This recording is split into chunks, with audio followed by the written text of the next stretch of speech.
Thank you, Gilles. Thank you for all of you, and thank you to all the panelists. I mean, we are all used to go and listen to panels and roundtables about AI, and well, it's not, I'm not saying that because we co-organized it, but I think we had really high-level discussions with high-level panelists, but the discussions were very, very insightful, I think, and very, very interesting.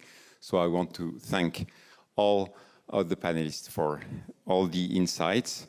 A few takeaways of the day, but there will be more with Marco, and then Cédric will have a word. Health data, clearly this is a key thing, okay? It's, as I said this morning, it's an invaluable resource, yet it remains underutilized. As Eric said this morning, the vast majority of it is not used yet for public health, and that's a shame, so we have to move in some direction to change that. We started in Europe, I mean, we're starting in Europe with the EHDS. Marco will talk about it, I'm sure, and then also the AI Act about AI. These are big steps, I think, and unique steps, I would say, in the world. I mean, this is pretty unique what Europe is doing in that direction. And now the real challenge lies in operating it and implementing it. But we believe in it, and we think it's going to be successful. Now, for AI to be successfully adopted in healthcare, of course, we need trust. That is extremely important. I like what Gilles said in the roundtable, because everybody's always talking, when we talk about AI, everybody's always talking about scaling, right? And I like the idea of maybe the most difficult thing is to scale ethics. Maybe that's the most unscalable thing in the world. But so I like this idea. And of course, education and training is key.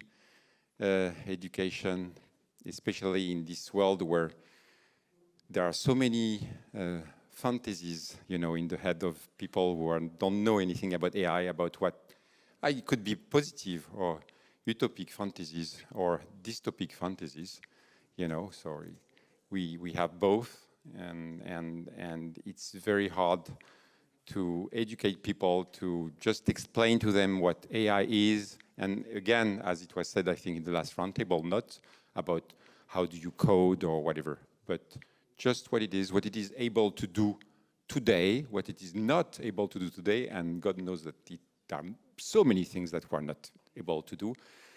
But it's hard today, I think, for the citizen to be able to understand where is the limit, because we have so many people saying, yeah, it's going to be, I mean, AI is going to be so amazing, and it's going to go above human intelligence and so on, so that it opens the road to all the fantasies. And I think this is really bad, because when there are important decisions to be taken, like I'm ready to share my data or not, well, you don't have any clear-minded decision by citizen, because it's just about fantasies, and it's not clear-minded at all. And so education, I think, is important on some basic things. And we should stop, I think, that's my point of view, prophetizing about what AI will be and so on and so on. Let's talk about what's happening today. That's already very complex. That's what I had another point. Yeah, change is never easy, and engaging early with skeptics will be key to overcoming resistance and ensuring AI adoption. Collaboration, we are talking about the Global Summit. Collaboration is very important. So in Europe, we are doing a major step, I think. There are some other steps happening all over the world, and now let's hope that they will converge somewhat in some way. Let's hope. And now I leave the floor to Marco. And first, thank you for co-organizing it, this event with us. Marco, please. So I'm sorry, but so I'm here. I'm taking go for Lena. I apologize, but reasons that are beyond her control, she had to leave before planned. So she asked me to to provide very few messages. But the most important one is to thank you. To thank you for the organizations of this event, to thank your team, and to thank our team, Melody, for the discussions that you fostered today here in the context of the summit. You know that there will be important follow-up, especially on AI. Now, if we take the role, so towards a sustainable AI-enabled healthcare future, this is a journey. It's very good to have this journey. Sorry if I say that, but you know, in relation to some comments that we heard before, it's not, something came to my mind that it's not important to be great at the start, right? But it's important to start to be great. So let's take this optimism here. We really realize that there are issues like the raising cost in healthcare. We heard where the problems are when it comes to data access. We know that there are issues all over the member states in relation to workforce. We are very well aware of the health inequalities.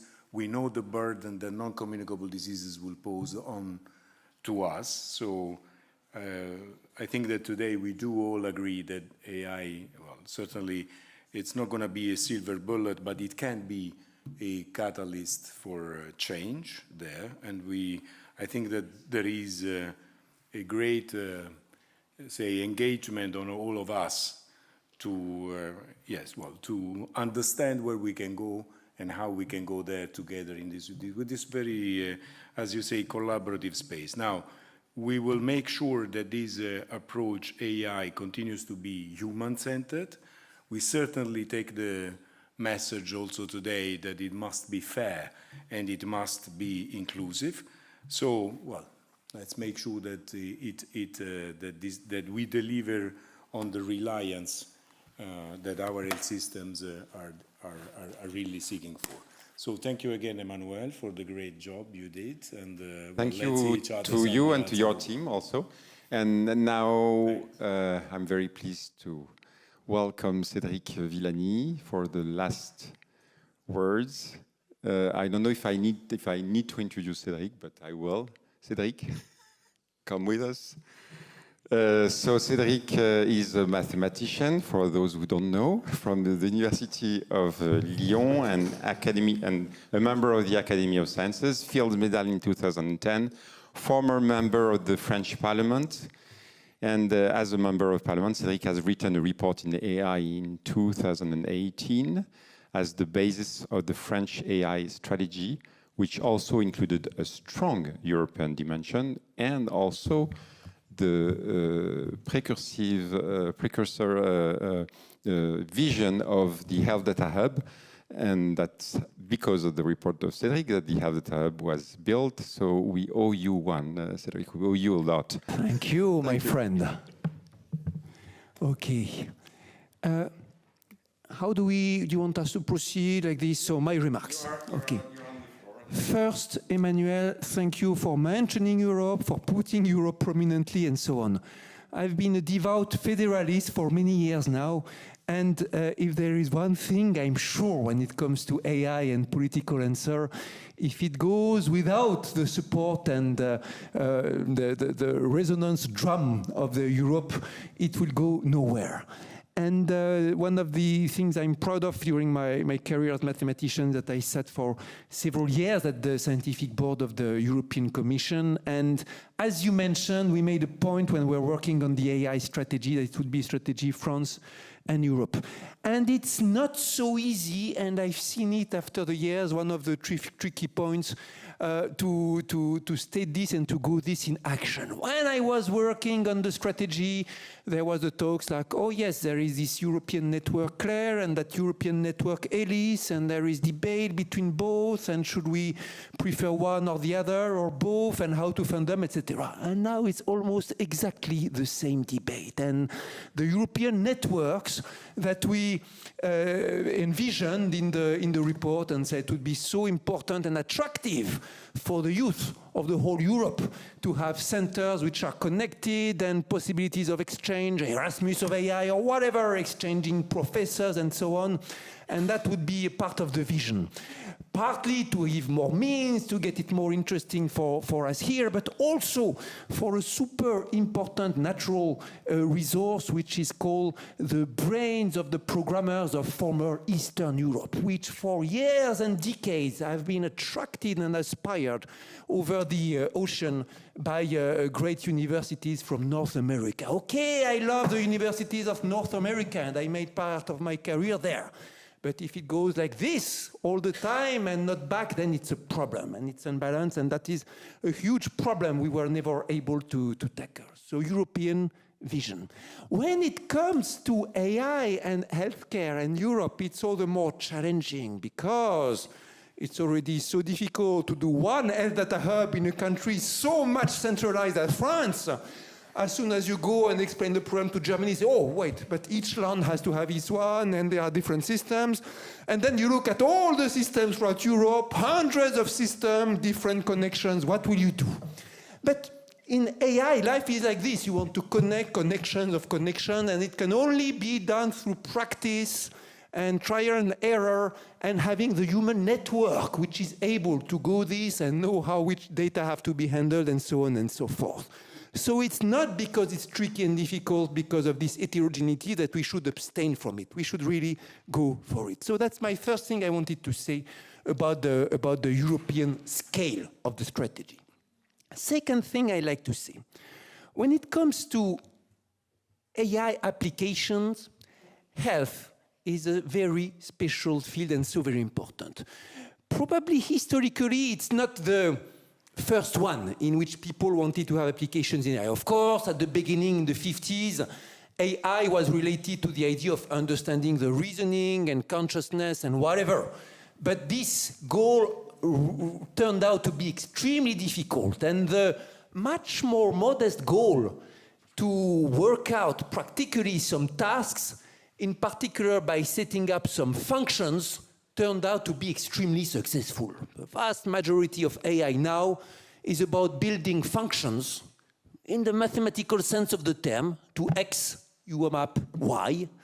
And it's a parametric function, except the number of parameters is not 3 or 4 as the functions of our high schools, but sometimes in the millions, or in the billions, or in the hundreds of billions, or sometimes even maybe in the thousands of billions. And of course, with such abundance of parameters, you can build functions which are extremely subtle, that nobody understands. And you have these procedures to train the parameters in such a way as to reproduce something that we don't understand. So the goal has shifted from understand to kind of reproduce. Reproduce can be classify or can be predict, but it has proven to be extremely successful.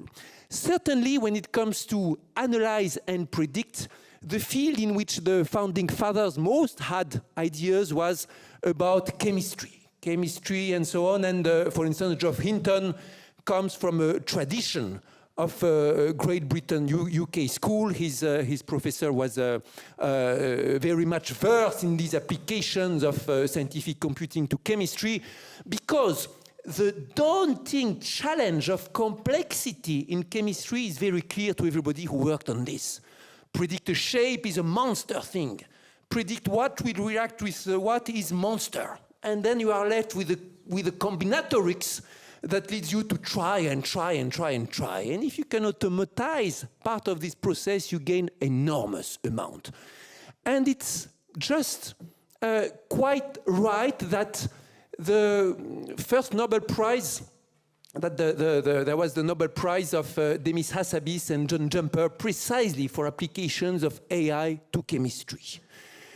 By the way, it's one of these fun things here that you have Nobel Prize for somebody who never formally studied chemistry, in chemistry. But this is the power of mathematical formalism, my friends. Anyway, applications to chemistry we have there, and very powerful, and already we see them when it's about what kind of new materials, try some combinations, etc. But then there is health. And in health, first it was has been from the start the flagship and say, let's say, the hero of applications of AI. Whenever somebody is embarrassed to find good applications about AI, and people tell me, oh yes, but AI, there's problem of data, problem of concentration of power, problem this, that. And then the first reaction is to say, yes, but there is health, it works in health. And that is true. The first time that there was at the International Congress of Mathematicians a plenary lecture about mathematics and AI, it's the most famous conference in the world in mathematics, that's also the time when Fields medals are awarded, so it's extremely visible. And first time that the highest level, which was plenary lecturer, somebody talked about AI there, was in 2014, and it was a talk by Emmanuel about applications of some kind of AI to health.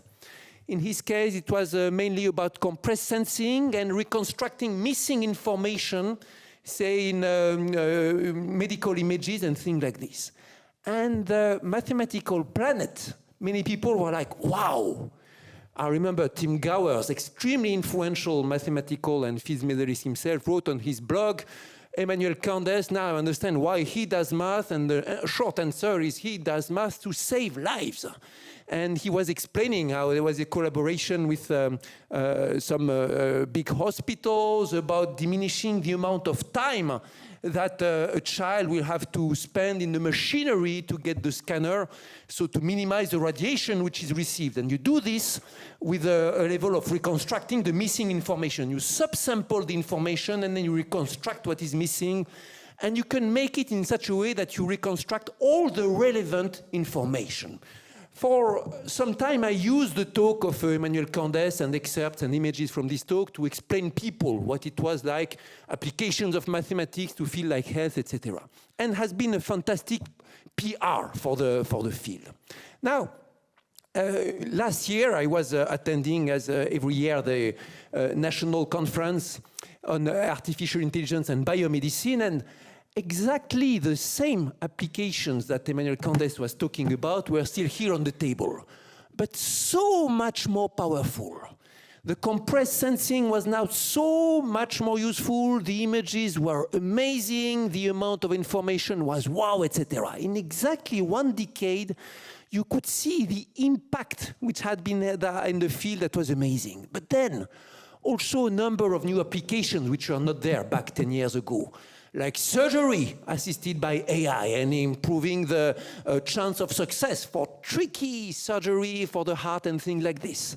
Like drug exploration, like images even for a baby in the womb, like analysis for the risks of disease with amazing information. And however, it was very interesting. One of the lectures was like thinking like, look, if we look globally in terms of health, is it more informative to have a classical clinical exam or a data exam or this kind of AI exam, whatever? So there was 4 different types of information with the omics, etc., omics, genetics, and the other.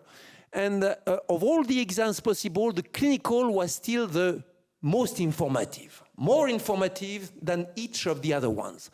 But taken together, the clinical plus the rest give you much more information than just the clinical, which shows the power of combining all this information. And here we see the issue with health. Health is a kind of big cuisine. You have ingredients coming from this and from that. It never matches. Every now and then people tell you, now we got the key, we can have the genome, so we'll understand everything. No, it doesn't work. We understand this, so we'll have the key. No, we still did not have the key. But putting together everything, you have more and more information. Very empirical and very cultural. It is estimated that about half of the discoveries made in medicine are never used, because they just never get their way from the lab to the doctor's office. And it's normal. Medical healthcare is not a dictionary. It's a process in which there are humans with some knowledge doing this and that. So you have the issue of the training, the issue of the information, And it's very clear that you cannot just solve it by some system. A big American company at some point was giving talk everywhere saying, we have the AI that will revolutionize the hospitals, just take the AI and everything will go smoothly. You certainly remember those days. Did it work? No. It has to be a long learning process in which there is the human sphere interacting with the tools and so on. And in this, AI is extremely appropriate. AI works well when we don't understand exactly what the causes are. And in medicine, in many cases, we don't understand why the disease is here or why such a cure will work. But it's an observation, so it's very empirical. AI has turned out very empirical. It's normal that AI works much more on empirical fields like medicine or chemistry than on very predictable fields like, I don't know, quantum mechanics or mathematics, in which the empirical part is much less. Now, AI is also very well adapted to issues in which there is a mixture with the human sphere. And in medicine, it's a case in point in which it's a science and also an art. Good medical doctor is not only good at the diagnosis and at deciding the cure, but also at talking and interacting with the person. And here is also one where the empirical knowledge and empirical approach by AI can be useful. You've seen this, maybe you talked about this, but one of the striking, from the sociological point of view, one of the striking features a few of the last years, when there was a study comparing how people felt about discussing with their doctor or discussing with an AI, telling them about how to feel, etc. And very significantly, it was in favor of the AI. And reasons are first, when you analyze, when the doctor is in front of you, explaining whatever, etc., only part of the time is spent talking with you, the other part of the time is spent doing some administrative part or doing something else, so not focus just on the patient. AI is focused on the patient. And even visually, as some of the people who analyze this said, usually in medical doctor consultation, the image that you have in front of you, thinking of it, is not just the doctor, is the back of the computer of the doctor. And the doctor is behind the computer. So from the perceptive point of view, it's not good. There is something in front of you which is the technique and not the human contact. Of course, for the AI, you can put the artifact and we'll talk to you directly. This is also one of the things in which the AI can help the human factor of the medical sector improve. It's like a challenge, okay? By definition, healthcare is humans taking care of humans. So we want to continue taking care, and we have to make sure that maybe the administration is done automatically while we focus on the relation to patient and things like this. There's a number of cases in which humans are known to be very bad. One of them is hiring, and there are so many examples and studies about that. In their big book, Dan Kahneman, the late Dan Kahneman, and Kassenstein and Olivier Sibony analyze a number of situations in which comparison with algorithms can be a challenge for human process to get more fair and a bit more predictable. One case in point is also the legal system. From law, from judge to judge, there can be enormous difference in the sentence, which is at the end given. They studied this in the US case. We want a part, of course, of human variation, but not too large. And so in medicine also, this is one of the cases in which the human side of the healthcare can be usefully compared and challenged with that whole approach. Now, the last point I wanted to make, one thing I learned from the AI is, in AI, there are several layers of challenges you may encounter. One is the technical challenge. Data, format, algorithms, what hardware. And this, you're able to solve eventually. You find good people. In France, we have so many. Good persons to program, good data, etc., etc.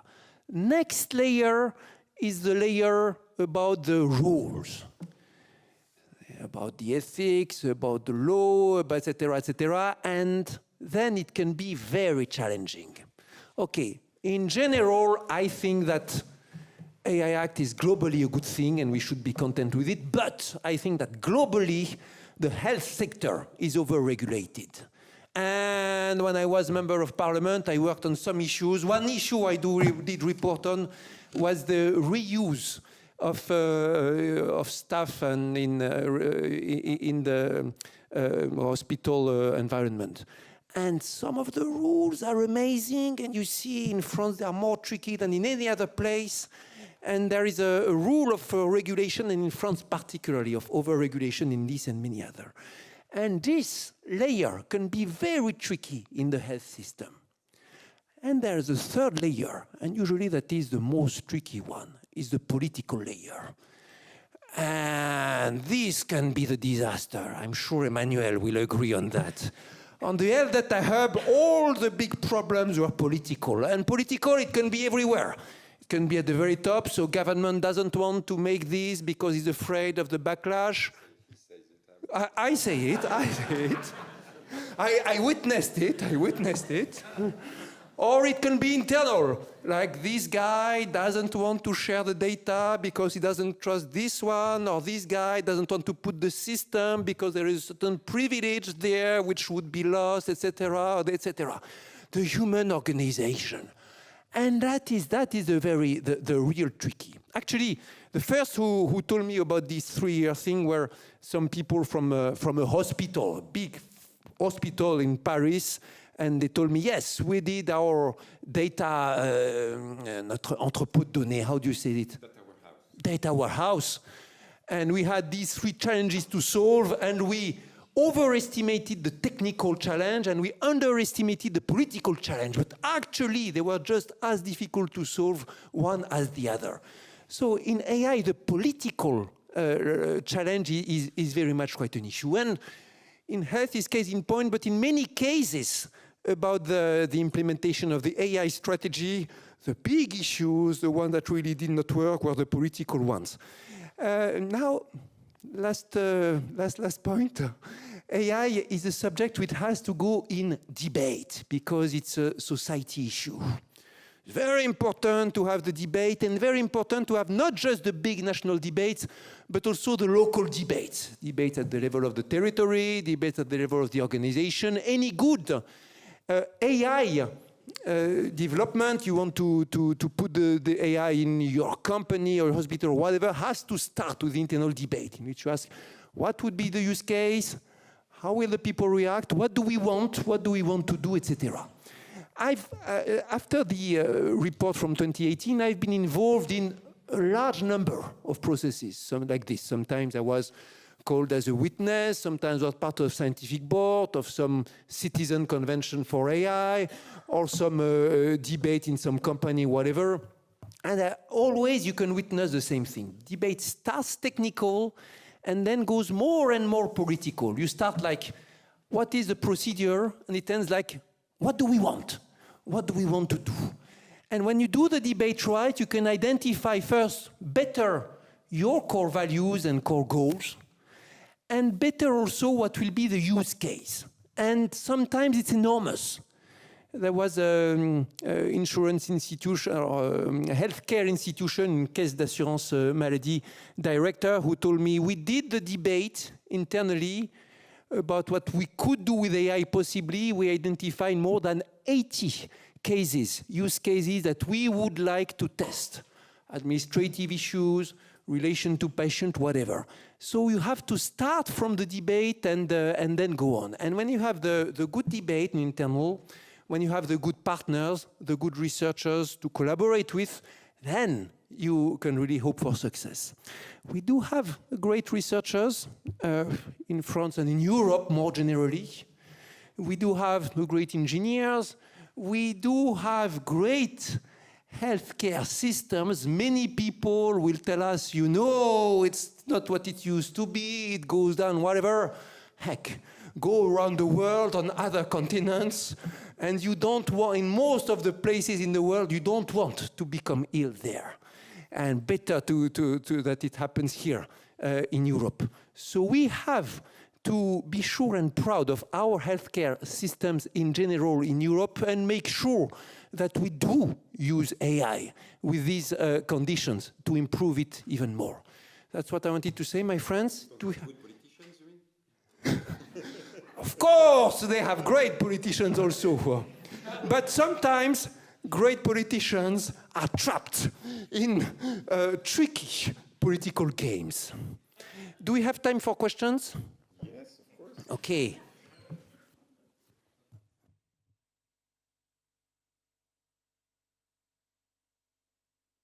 Yes, here, the young man here.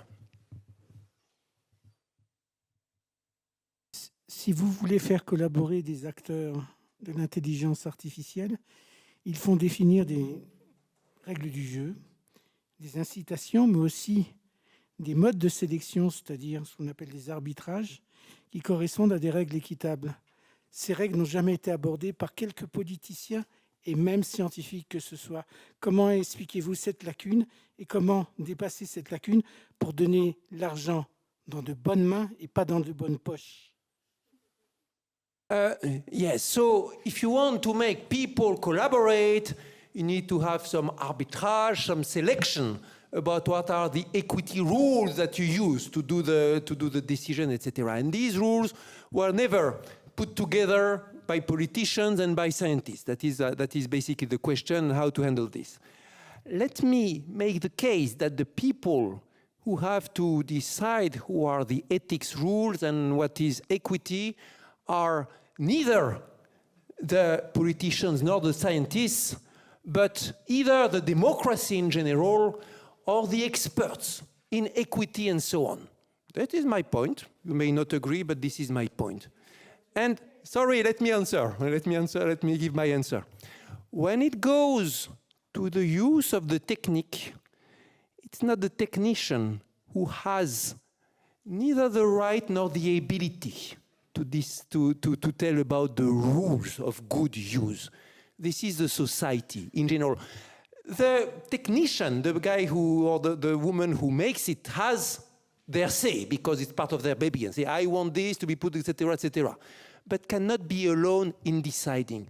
And usually is not in the best situation to appreciate this.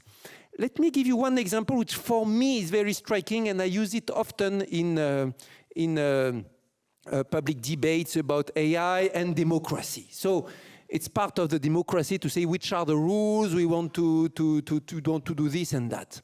And one of the big things about AI and democracy is the way that AI can be used to perturb democracy, either because there is some foreign power who wants to disturb your country, or because there is some lobbies or whatever. It's very well documented.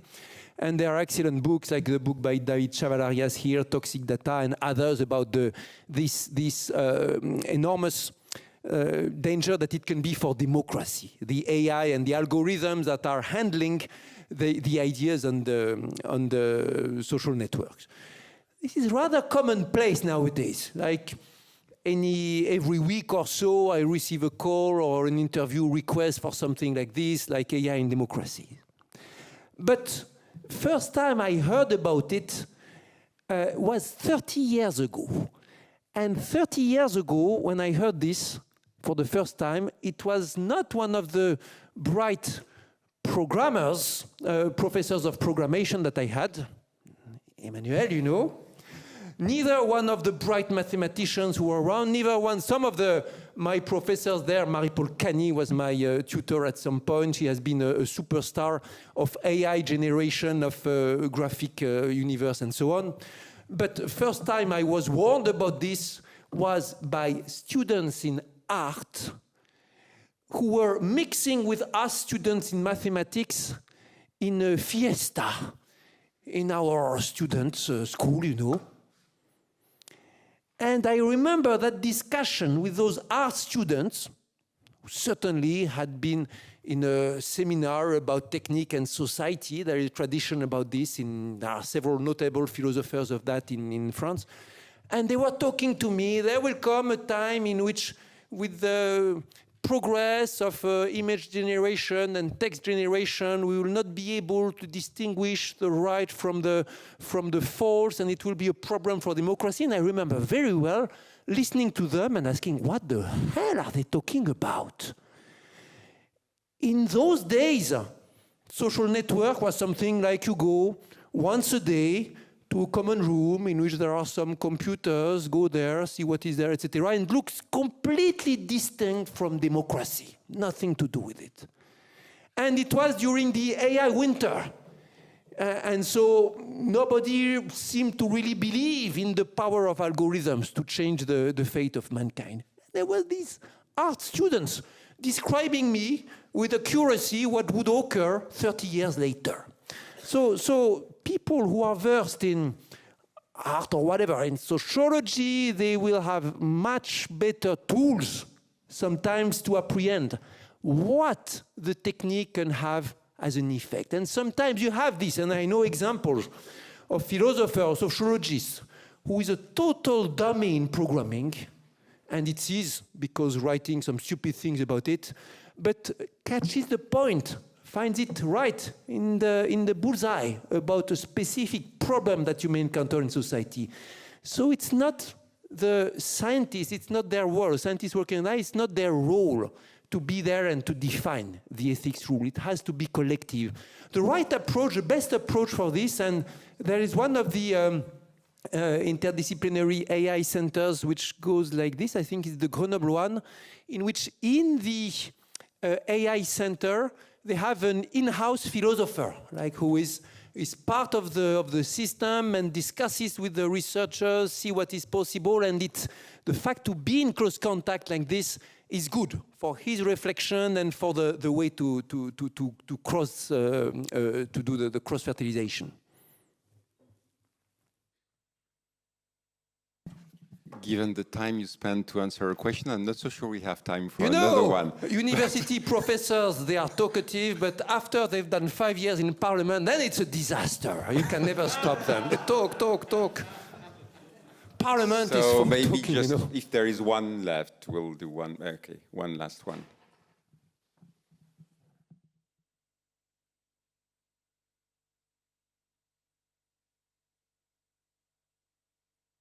Thanks.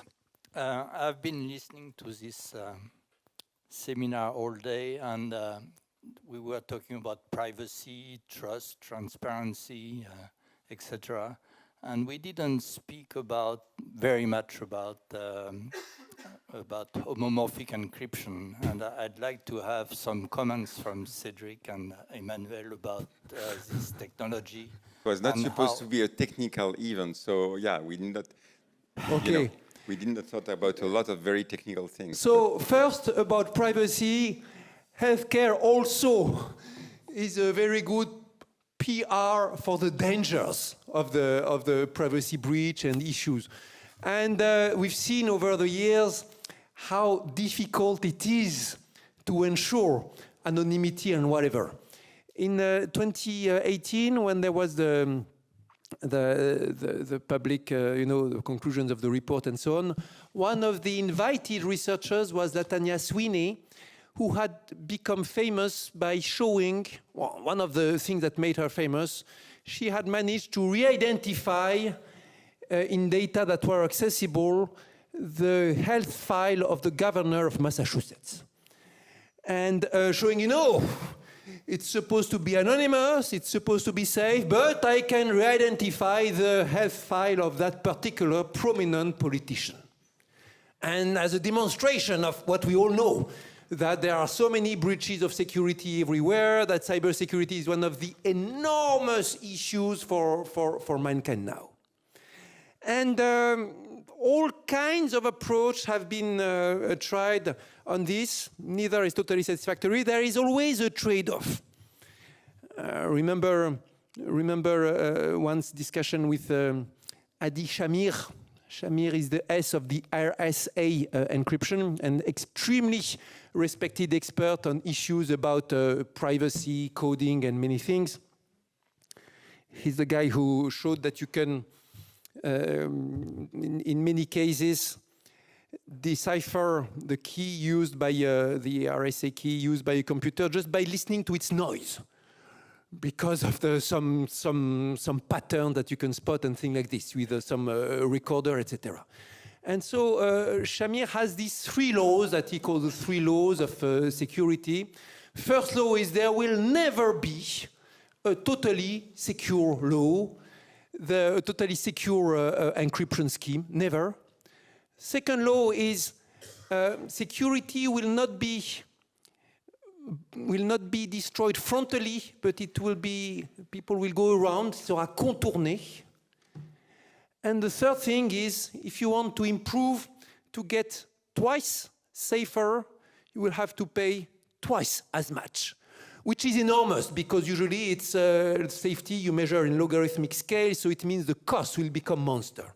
So if you want something very secure, will have to pay enormous. And paying enormous will be a problem for the rapidity, for the infrastructure cost, for whatever. So they will have to be balanced. And when it comes to health, one has to decide these data are critical, these data not so much. And these data should be replaced maybe by synthetic data, but the synthetic data, maybe they are not as good, etc. There will have to be a balance by risk approach.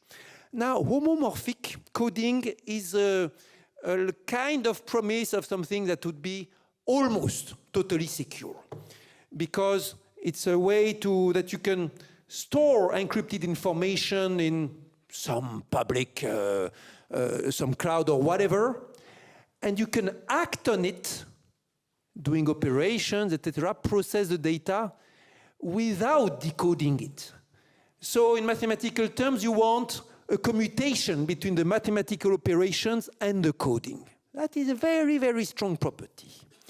Homomorphic codes do exist, but currently there has nothing for free, no free lunch.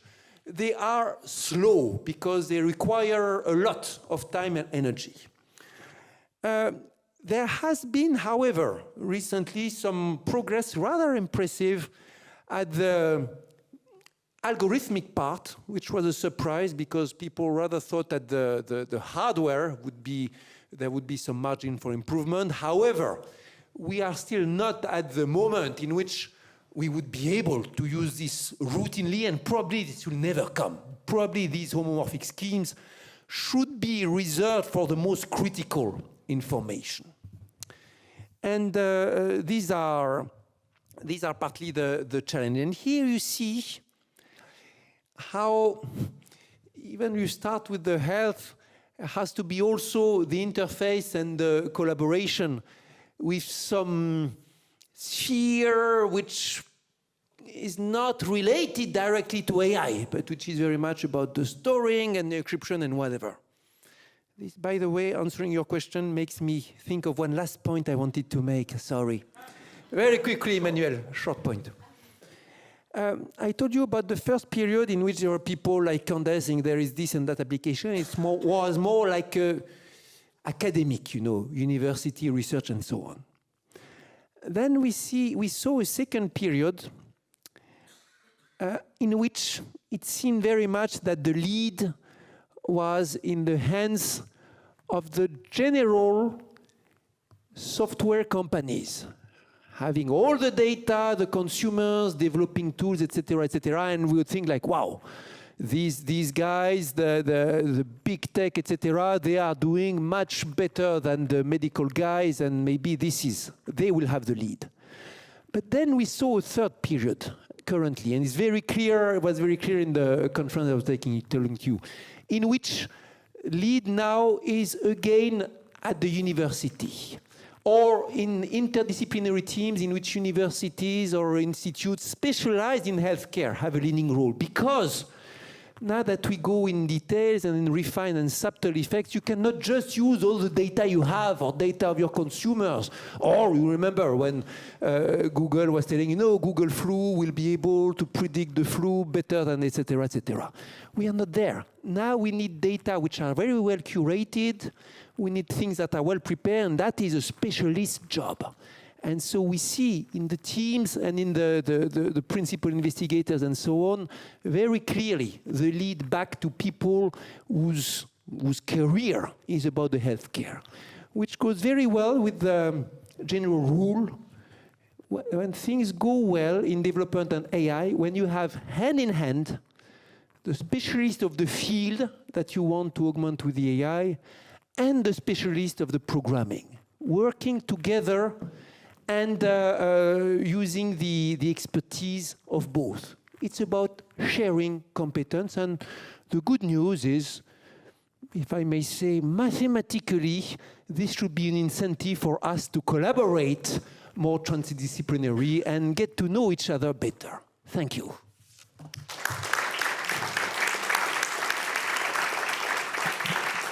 Thank you, everybody. Thank you.